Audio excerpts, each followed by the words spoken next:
우리에게 주시는 말씀은 마태복음 25장 14절에서 30절까지의 말씀입니다. 마태복음 25장 14절에서 30절까지의 말씀, 저와 여러분들이 한 절씩 교독하도록 하겠습니다. 또 어떤 사람이 타국에 갈 때 그 종들을 불러 자기 소유를 맡김과 같으니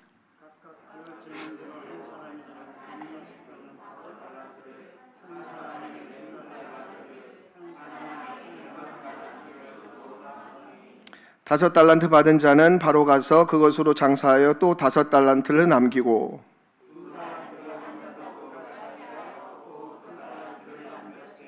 한 달란트 받은 자는 가서 땅을 파고 그 주인의 돈을 감추어 뒀더니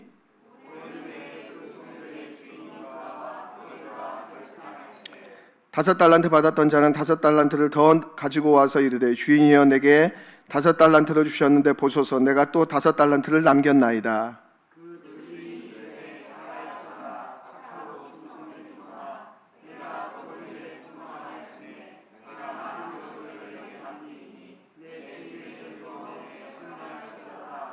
두 달란트 받았던 자도 와서 이르되 주인이여 내게 두 달란트를 주셨는데 보소서 내가 또 두 달란트를 남겼나이다.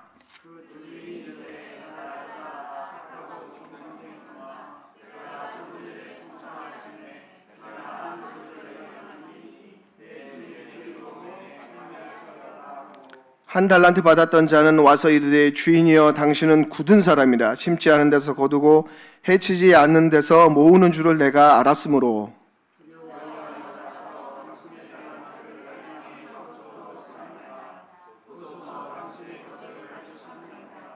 그 주인이 대답하여 이르되 악하고 게으른 종아 나는 심지 않은 데서 거두고 해치지 않은 데서 모으는 줄을 내가 알았느냐.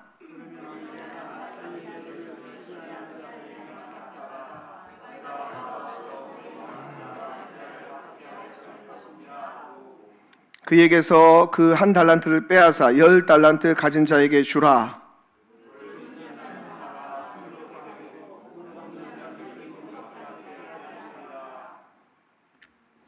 이 무익한 종을 바깥 어두운 데로 내쫓으라. 거기서 슬피 울며 이를 갈리라 하니라. 아멘. 제가 다드림교회 온 지 한 3주가 지나가는 것 같아요. 다드림교회가 아주 낯선 교회가 아님에도 제가 이전에 있을 때보다 또 성도님들이 또 많이 새롭고 또 교회도 변화들이 있어서 또 교회의 역사와 문화를 들으며 나름대로 또 적응해 가고 있습니다. 먼저 다가와 주시고 또 환대해 주셔서 감사를 드립니다. 오늘 말씀의 제목 간판에 대한 이야기를 먼저 하자면 별로 은혜가 되지 않죠. 그렇죠? 하나님은 공평하지 않습니다.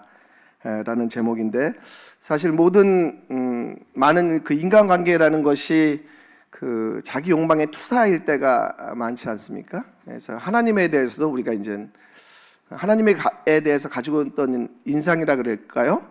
그런 어떠한 그 생각들이 있을 것 같아요. 그래서 우리가 아까 불렀던 찬양처럼 공평하신 하나님이라고 우리가 이제 생각을 하는데 오늘 말씀의 제목은 공평하지 않으시다. 하나님에 대해서 뭔가 좀 이렇게 실망스러운 그러한 또 생각이 날지도 모르겠습니다. 우리가 가장 화날 때 분노 게이지가 올라갈 때가 언제일까? 여러분 생각해 보세요. 언제일 것 같아요? 대체로 이제 공통점들은 주로 운전할 때 좀 이렇게 화를 주로 내지 않을까요? 자, 이렇게 웬만한 이렇게 온유한 사람도 운전할 때 보면 막 그죠? 약간 좀 이렇게 감정이 올라오고 그럴 때가 참 많은데 여러 가지가 있겠지만 그 중에 하나는 불공평하거나 불공정할 때가 아닐까 생각해 봅니다. 공정하게 또 공평하게 내 삶이 대우받고 또 채워지지 않으면 마음에 스물스물 화가 나고 또 짜증이 나는 것을 발견하게 되는 것이죠. 제가 이렇게 자녀들을 이렇게 양육하다 보니까 그런 경우들이 많이 생기더라고요. 특별히 이렇게 자녀들이 많은 좀 이렇게 그런 가정들을 보면 부모가 자녀를 공평하게 대하지 않을 때 자녀가 이제 그 반발하죠. 짜증을 내고 반발하는 것들을 보게 됩니다. 그러니까 먹을 것도 이렇게 공평하게 줘야 되는데 왜 언니한테는 더 주냐? 그런 것들을 이렇게 발생할 때, 그럴 때 이제 그 동생의 입장에서 마음이 상하는 거죠. 혼을 낼 때도 자기만 혼나면 그에 대해서 굉장히 이렇게 화를 내는 것들을 많이 경험합니다. 자기만 이게 모르겠어요. 누가 그 친구가 더 이제 그 잘못을 했다 하더라도 분명히 이제 그 무게라는 것이 있는데 그 작은 무게라도 이제 언니나 동생을 이렇게 야단치지 않으면 되게 억울해하는 것들을 보게 되는 것이죠. 상을 받아도 벌을 받아도 공평하게 받지 않으면 불평과 불만을 쏟아냅니다. 어떻게 보면 자기 합리화 같기도 하고 또 이기적인 태도일 수도 있겠다 싶지만 그 안에는 절반의 진실이 있다는 것이죠. 그래서 일과 관계에 있어서 방식이나 절차가 공평하지 않을 때, 그리고 또 그런 일들이 누적될 때 우리 안에는 억울함과 원망함이 생기는 것들을 보게 되고, 또 그것이 갈등의 원인이 되고 또 하나됨을 저해하는 그런 이유가 되기도 한다는 것입니다. 우리나라는 불공평과 불공정의 역사를 가지고 있습니다. 산업화라는 미명하에 너무나 가난했기 때문에 빨리 뭔가 이렇게 성장해야 되고 자라가야 되는 그런 상황하에 있었기 때문에, 또 분단이라는 어떤 상황적 이유로 인해서 적지 않은 시간 우리나라의 역사는 불공평하고 또 불공정한 그러한 시간을 보내왔습니다. 그래서 근대사의 역사를 보면 군부 독재 시절에 많은 사람들이, 그리고 그 가족들이 말할 수 없는 고통의 시간을 보내왔다는 것을 우리는 알 수가 있습니다. 권력의 유무, 힘의 우위, 또 돈의 많고 적음에 따라서 부당한 대우를 받거나 어려움을 겪기도 했다는 것이죠. 그래서 우리가 잘 알듯이 유전무죄, 무전유죄라는 말이 있는 것입니다. 이러한 역사적 배경을 갖고 있기 때문에 불평등과 불공정에 대해서 더 많이 민감한지도 모르겠어요. 그리고 모든 영역에 있어서 좀 더 공평하고 또 공정한 그러한 삶을 추구하려고 하는지도 모르겠습니다. 이 시대는 훨씬 더 그런 부분에 대해서 민감한 시대를 우리가 살아간다는 것이죠. 오늘 우리가 함께 읽은 성경 본문은 두 가지 면에 있어서 아주 인상적입니다. 하나는 오늘 본문 말씀의 내용이고요. 다른 하나는 오늘 본문이 놓여 있는 위치, 자리에 있습니다. 먼저 오늘 말씀이 놓여 있는 그 위치는 마태복음 끝자락에 자리하고 있죠. 예수님이 죽음을 앞둔 그런 시점의 종말에 대한 말씀에 이어서 전해지는 메시지임을 우리는 보게 됩니다. 그러니까 앞의 비유들이 종말에 관해서 얘기할 때 깨어 있어라, 그리고 준비해라, 이런 말씀들을 많이 하시잖아요. 그래서 이제 기도할 것에 대해서 이렇게 말씀하는데, 그런 내용과는 달리 달란트 비유는 그때까지 남아 있는 시간을 너희들이 슬기롭게 잘 사용해라, 그런 내용으로 말씀을 전하고 있어요. 여러분, 예수님은 종말을 이야기하면서 돈 얘기를 참 많이 한다는 거 아시나요? 돈 얘기를 많이 하시더라고요. 실제로 예수님께서 재물에 대한 얘기를 참 많이 하시는데 그 얘기하는 그 시점 자체가 주로 어떤 이런 종말의 시점에 많이 이제 말씀하시는 것을 보게 됩니다. 혹자는 아마 돈이 갖는 힘, 돈의 어떤 위력을 예수님께서 아셨기 때문에 그렇게 말씀하시지 않았을까 말하기도 하는데, 아마도 이 돈을 하나님처럼 사람들이 여기잖아요. 그죠? 우상화하기 때문에, 그렇기 때문에 너희들이 그것을 조심할 것에 대해서 얘기하고, 또 종말에 돈 얘기를 빈번하게 예수님께서 말씀하시지 않나 생각해 봅니다. 또 다른 인상적인 부분은 오늘 말씀의 내용인데요. 그 내용이 우리를 다소 불편하게 여기는 그러한 내용입니다. 그것은 뭐냐면 예수님 또한 이런 어떤 공평함을 인정하고 또 지지하는 말씀처럼 보이기 때문에 그렇습니다. 오늘 말씀 시작부터 불공평하죠? 달란트를 주시는데 다 다르게 주신다는 거죠. 어떤 사람에게는 5달란트, 어떤 사람에게는 2달란트, 어떤 사람에게는 1달란트. 오늘 말씀 14절에 보니까 각각 그 재능대로 달란트를 주신다라고 말씀하고 있습니다. 이 달란트는 개인이 가진 재능이나 기술을 말하는데 그 재능이나 기술에 차이가 있다라는 것이죠. 차이가 있다라는 거. 여러분 사실 달란트를 우리가 하나님으로부터 받았는데 달란트를 많이 가지면 문제가 없습니다.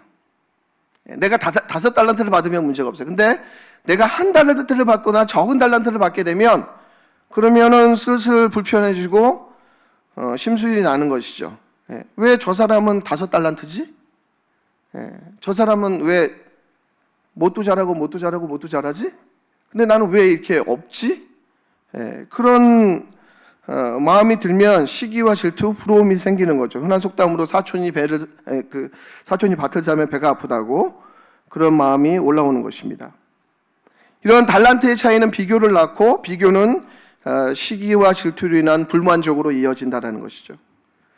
잠언 14장 30절에 시기는 뼈를 썩게 한다 그러잖아요. 저는 그 말씀이 참 진짜 진리의 말씀이구나. 여러분 시기는 뼈를 썩게 한다. 그래서 우리가 그 시기를 마음을 잘 다스리지 못하면 심리적으로 굉장히 위축되고 또 스스로를 되게 불행하게 여기는 그러한 삶을 살아갈 때가 많은 것입니다.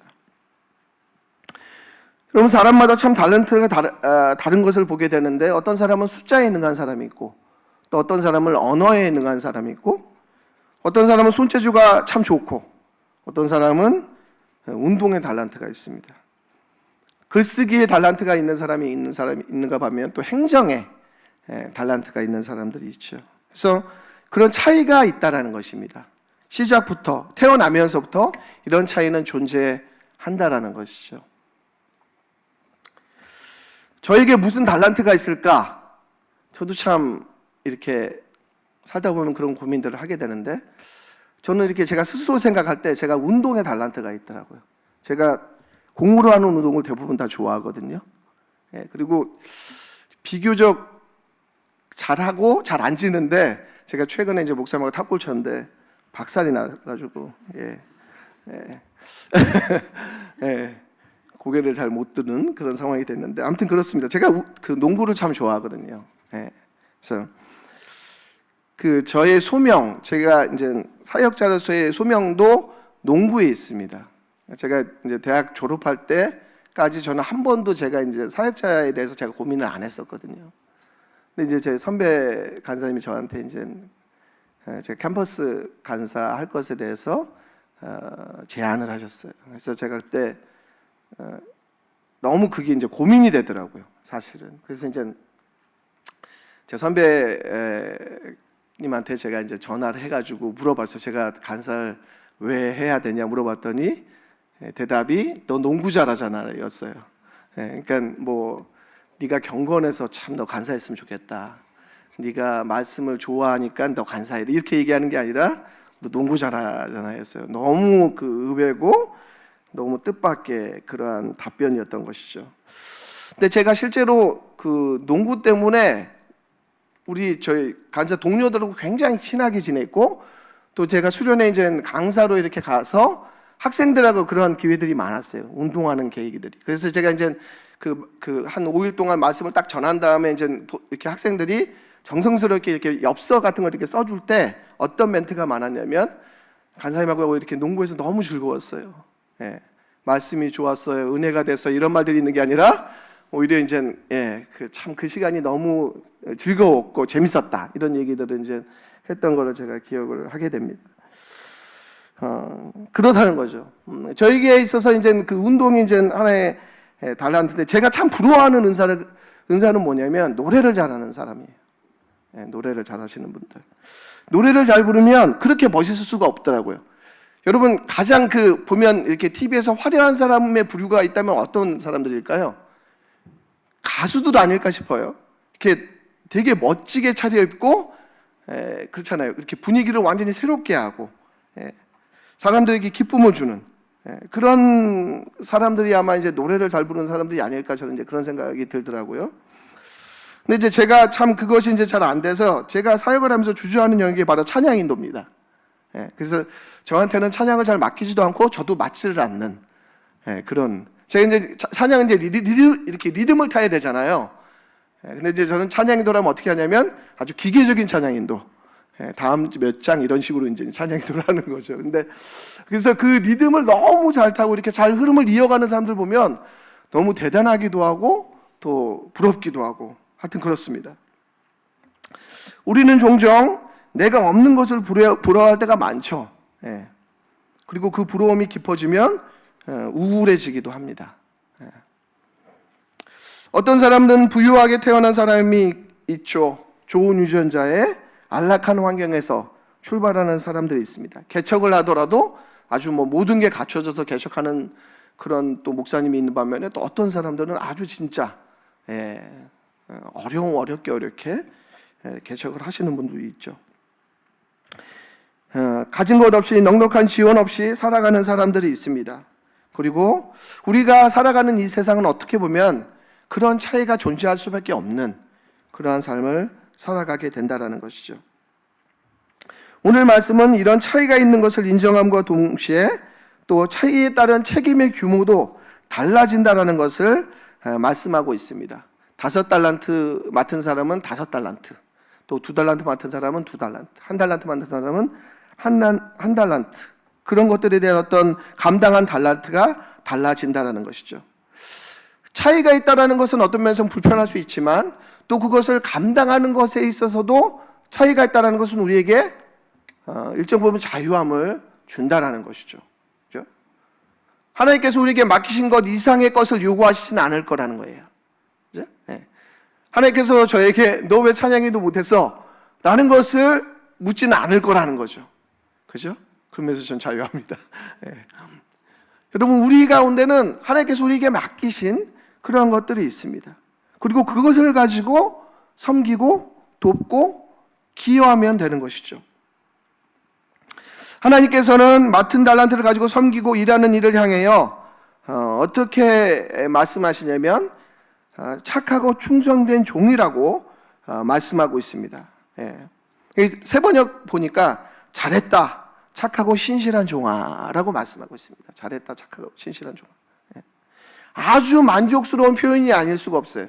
잘했다, 착하고 신실한 종아. 이 말에는 어떤 기능적인 또 윤리적인 면에서 굉장히 어떤 만족스러워하는 주인의 모습이 담겨져 있는 거죠. 그죠? 잘하기도 하고 착하고 충성된. 일의 성취 규모나 어떤 많음을 칭찬한 것이 아니라 화려함이나 대단함이 주인을 감동시킨 것이 아니다라는 거죠. 그들이 가지고 있는 자신이 가진 그 달란트를 잘 활용했기 때문에 놀라운 이러한 인정과 칭찬을 받고 있다는 것입니다. 주인의 평가에서 알 수 있듯이 그들은 21절과 23절에 적은 일에 충성했다라고 말씀하고 있습니다. 네가 적은 일에 충성하였음에 내가 많은 것을 너에게 맡기리니 라고 말씀하고 있는 거죠. 여러분, 우리는 적고 작은 일을 소홀히 하고 싶습니다. 적고 작은 일은 하찮게 여겨요. 그죠? 컵에다가 물을 해서 이렇게 올려놓는 거, 의자를 옮기는 거, 일상의 작은 일을 귀찮아하고 보잘것없다고 생각하는 경향이 있죠. 그래서 그런 일들은 대충 또 빨리 해치우고 싶은 것이 우리의 자연스러운 습관인지도 모릅니다. 그러나 사실 반복되는 우리의 의식들이 있죠. 식사를 한다거나 운동을 한다거나 기도를 한다거나 또 예배를 드리는 거, 그러한 어떤 의식들을 우리는 소홀히 하기 쉽다라는 것입니다.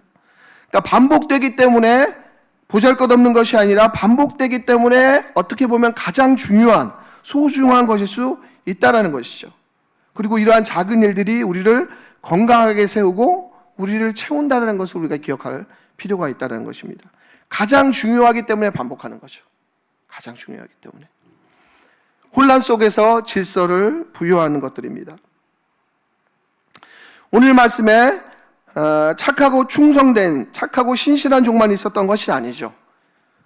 적은 일에 충성하지 못한 사람이 등장합니다. 그 사람은 바로 한 달란트를 맡은 사람이었어요. 이 한 달란트 받은 사람이 한 행동은 무엇입니까? 그 달란트를 어떻게 했죠? 땅에 묻었어요. 땅에 묻어뒀습니다. 이 사람이 그렇게 한 이유는 무엇입니까? 그것이 가장 안전하다고 생각했기 때문에 그랬죠. 고대 사람들은 이렇게 가장 안전하게 땅에 묻는 그런 습성이 있었다고 합니다. 저는 사실 이 내용을 교회 다니면서도 많이 듣기도 하고 또 제가 말씀을 준비하면서 묵상한 내용이지만 사실 이 한 달란트 맡은 사람이 그렇게 비난받을 행동을 한 것인가? 라는 것이 저한테는 의문이었어요. 그렇죠? 예. 뭐 맡은 돈을 없앤 것도 아니고 자기가 꿀꺽한 것도 아니고 어떤 배임이나 횡령을 한 것도 아니고 자기가 주인한테 돈을 달란트를 받아서 그것을 그냥 땅에 묻었다가 다시 주인이 왔을 때 그것을 다시 드린 거잖아요. 예? 그 돈을 가지고 이렇게 그죠 도망간 것도 아닌데 오늘 말씀 보니까 어떻게 지금 평가를 하냐면 주인이 그를 향해서 이 악하고 게으른 종아라고 얘기합니다. 이 정도의 얘기를 들을 만한 그런 행동인가 그런 생각을 하게 되는 것이죠. 30절 말씀엔 또 어떻게 얘기하냐면 이 무익한 종을 바깥 어두운 데로 내쫓아라. 거기서 슬피 울며 이를 가리라 하니라 라고 말씀하고 있습니다. 이 종을 완전히 그냥 뭐랄까요 아주 쓸모없는 그런 어떠한 사람으로 비난하고 있는 그 주인의 어떤 냉혹한 평가를 보게 되는 것이죠. 이 한 달란트 받은 사람이 땅에 달란트를 묻어둔 이유가 있습니다. 그것은 바로 주인에 대한 오해에 있다는 거죠.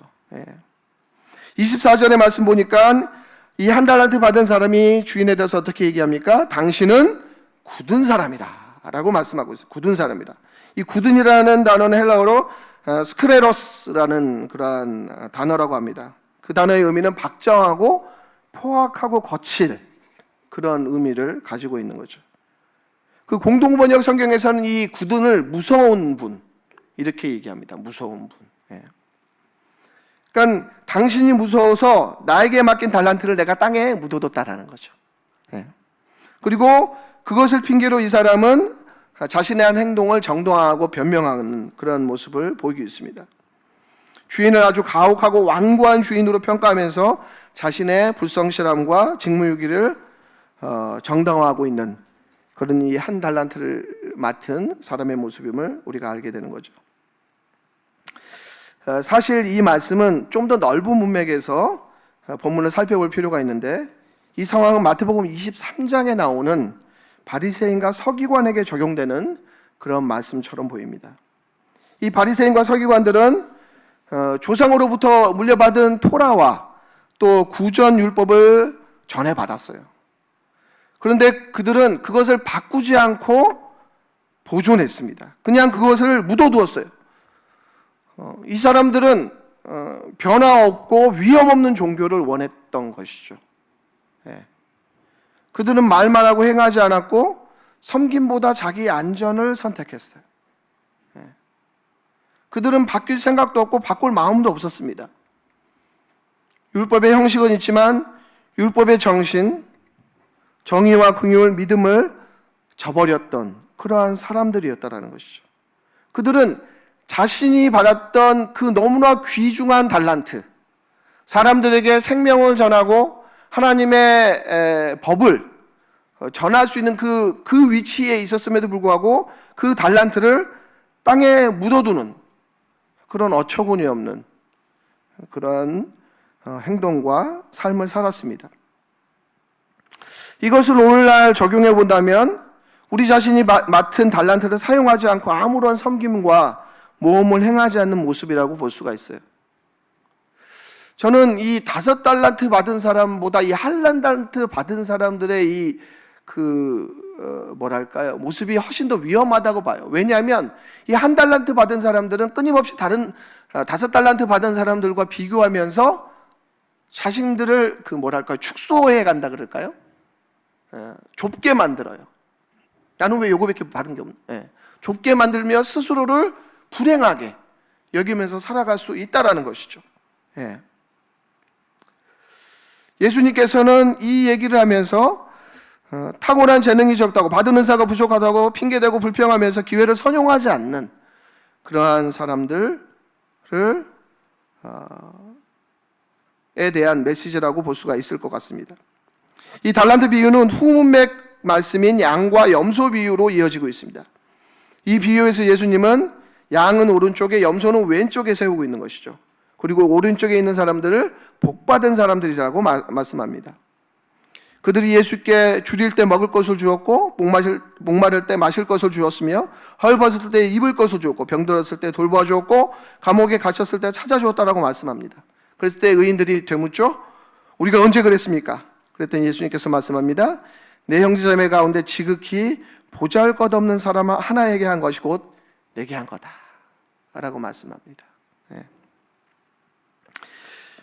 기독교 초대교회의 모습을 보면 아름다운 그 선행의 역사들이 있었음을 우리가 보게 됩니다. 고대에는 그 사회적 안전망이 지금처럼 그렇게 잘 갖춰지지 않는 시대였죠. 그런 사회적 상황 속에서 교회가 한 역할이 뭐였냐면 사회적 안전망을 제공했는데 그 사례 중에 하나가 바로 무료 장례 상조회를 만든 것이었어요. 고대인들은 어떠한 두려움이 있었냐면 죽고 나서 자기 자신의 그 시신이 잘 매장되지 못하면 어떡하나 그런 어떠한 것을 두려워했어요. 그래서 시신이 바깥에 방치되어 비바람을 맞거나 야생동물의 먹이가 될까 봐 굉장히 염려했어요. 매장지를 구하지 못할 만큼 부여하지 않거나 또 장례협회에 월 회비를 내지 못하면 그와 비슷한 일들이 이렇게 벌어졌다는 것이죠. 이러한 일들을 향해서 기독교인들은 해결책으로 그들만의 무료 장례 서비스를 제공했던 것입니다. 나이가 많든지 적든지 가난하든지 또 부유하든지 그런 무료 장례 서비스를 교회가 제공했다는 것이죠. 그래서 율리아스 황제가 말한 것처럼 교회가 죽은 자들의 무덤을 돌보는 일을 했다라고 기록하고 있습니다. 뿐만 아니라 교회가 길가에 버려진 아이들을 돌보고 양육하는 일들을 했죠. 당시에는 그 여자아이나 혹은 아픈 아이들, 그러니까 장애인들, 그런 아이들은 버려지는 것들이 큰 범죄로 여겨지지 않았어요.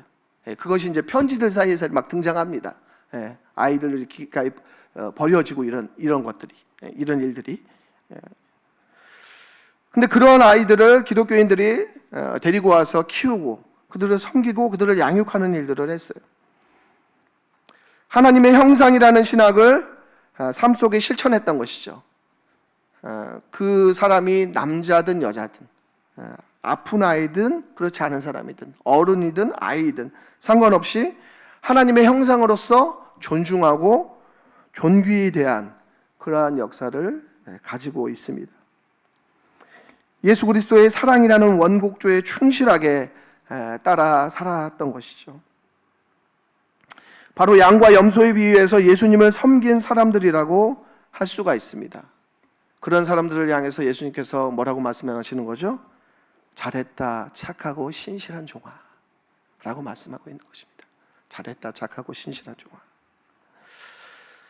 우리가 가진 달란트를 가지고 지극히 보잘것없는 사람들을 겸손히 세우고 도울 수만 있다면 우리는 착하고 신실한 종이 될 것입니다.